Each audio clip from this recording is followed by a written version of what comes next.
When it came to Natalie Bollinger, it wasn't her fault that people were assaulting me. Those people chose to assault me. But they were assaulting me over things that they had heard, things that were not true. And it was Natalie Bollinger's choice not to set it straight.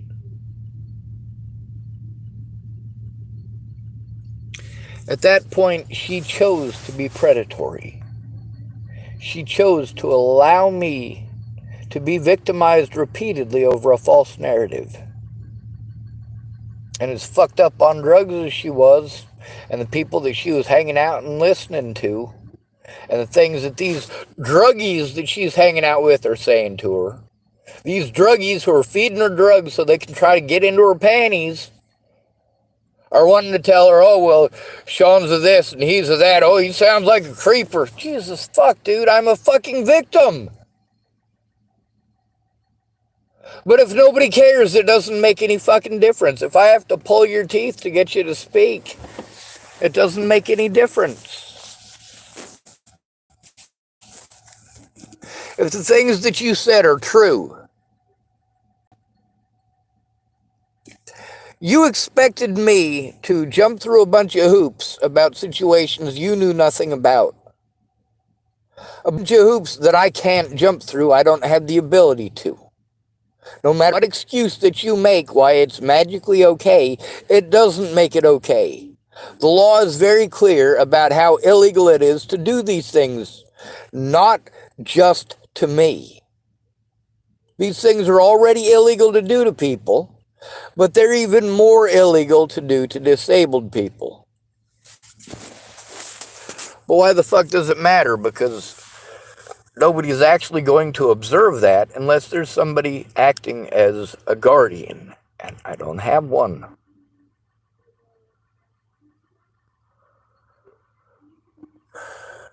Meg says, I never talked to her about getting a guardian. I absolutely did. I've got it recorded.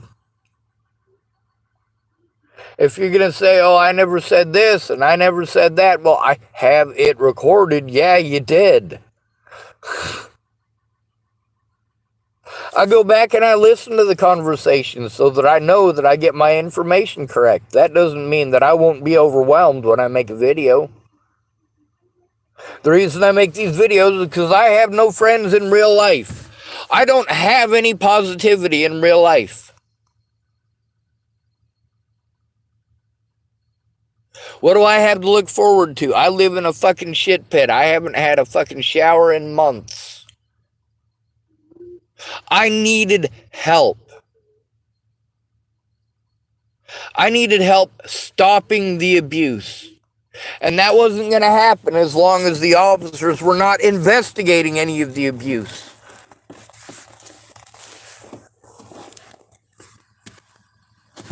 I needed an autism advocate so that I could turn in my predators and have a witness present.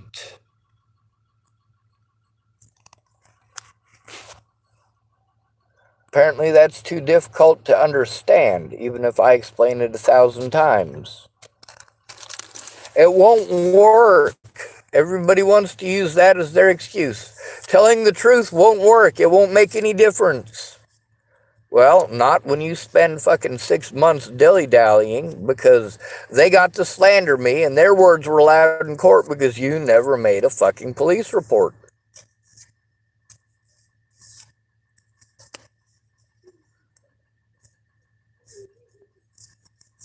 And then I get treated like I'm asking people something unreasonable of them for them to actually do their jobs. If they can do it for others, they can do it for me. If they can't do it for me, then it's against the law for them to do it for others as well. But no, they can change the rules just like Meg wants to change the rules now that she's angry. And of course she's angry. Just like when she treated me like I was a retard for 6 fucking months and I finally said she was a fucking moron. She still brings that up. You goddamn right. That one thing from a long time ago, and she can't let that one little thing go. And it is a little thing. Compared to treating somebody like they're a fucking retard Being called a moron ain't that bad. Being treated like you're a retard for 6 months because you told the truth and she's just too lazy to call them up and talk to them. She says, oh, I did talk to him. When? In her mind, it's just some magical thing that it magically just happened. But at the very beginning of the recording, she admits that she should have actually come forward about it sooner. She's absolutely right. The longer it took her to come forward about it, the more abuse I had to take.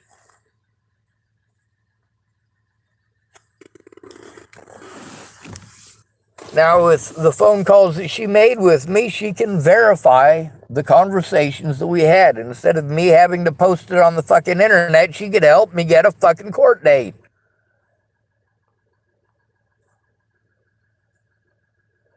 There were situations that she was involved in. Those things are recorded. And yes, I do have to post them up. Goddamn ticks.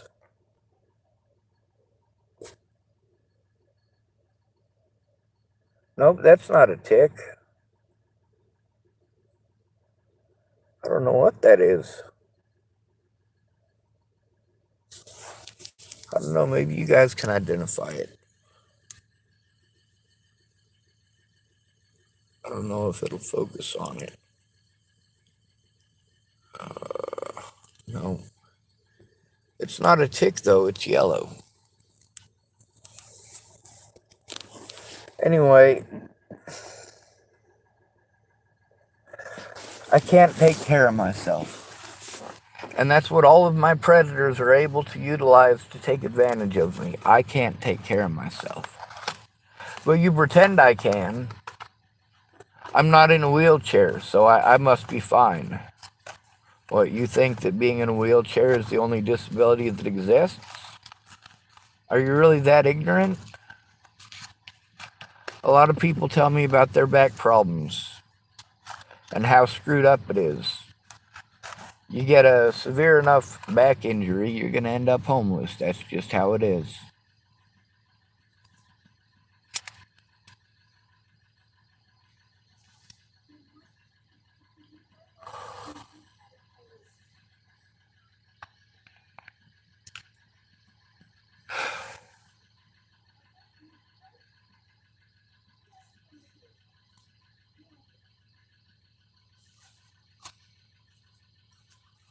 When other people do horrible things, it's not your fault that they did those horrible things.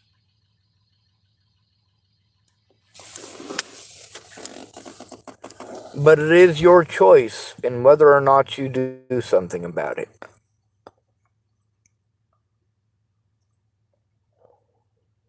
A lot of the people who did me wrong told me, Sean, don't do good things for people. It screws you every time. Rayanne Ingersoll said that. Guess what? I did good things for her and for them kids. And it screwed me. I tried to do what I could for Rayanne Ingersoll, but I had to think about those girls first. It was just a control issue with an alcoholic who wanted to see her kids.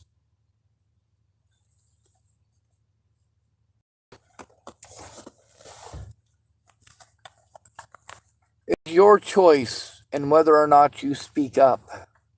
When somebody comes to you for help, it is your choice whether you make excuses or go in with them immediately.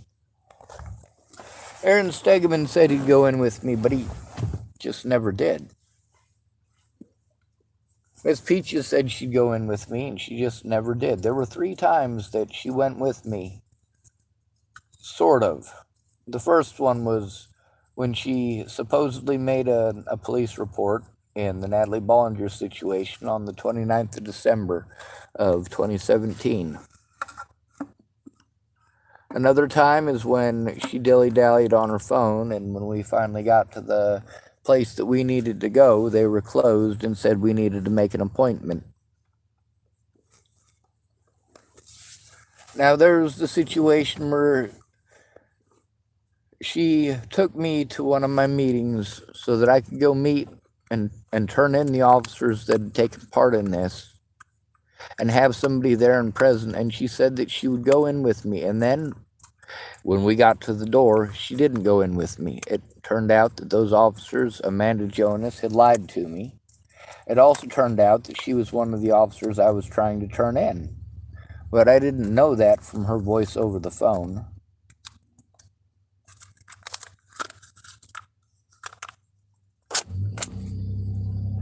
The fact that I was sent to the very officers I was trying to turn in so many times to try to turn these officers in, and that is obviously a conflict of interest, and it is also a safety issue. It is also against the law. A lot of people will lose their jobs, but they didn't do those jobs to begin with, so they don't deserve those jobs. They abuse their power. They don't deserve that power. They abuse the innocent. No, they don't get to play victims after doing that.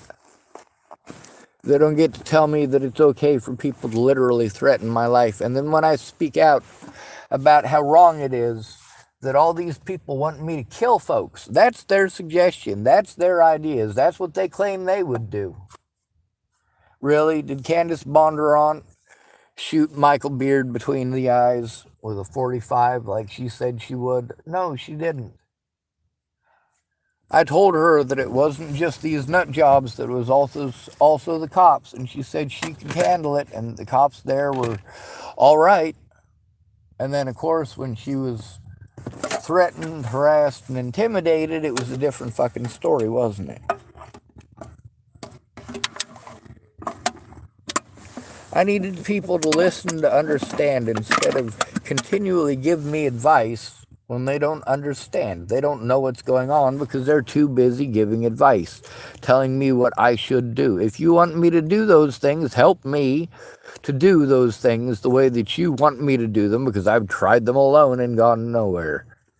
When Megan Messigatis finally gave it a try, it was months and months later, and they were able to cut me off, and she never spoke up. She never spoke out publicly about what I'm going through. And now, she knows she's being recorded. She's being a lot less honest now. Of course, with her being less honest now, because she's pissed off at me because I told the truth, that allows me to go back and get the recordings with her and post them up and show that I was telling the truth the whole time, just like I did with Dallas. Just like I did with Todd, just like I did with many of these other people. I told the truth. You want to change your story after the fact, well, maybe you should pay attention to the fact that you did a 180 because you're mad at me. Because you're mad at me.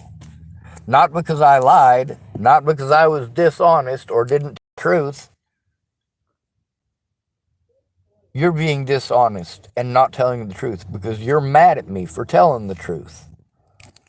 Lots of people are. At least it's the truth.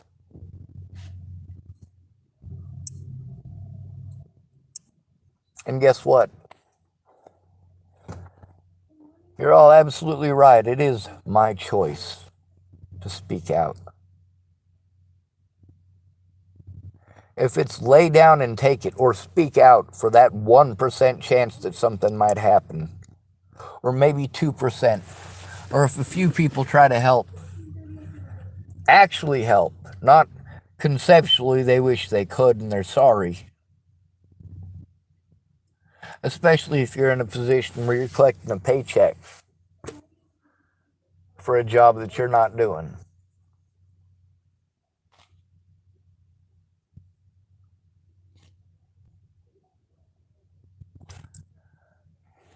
I want my life to end every single moment of every single day. I try to survive on false hope and empty promises. But these people don't care.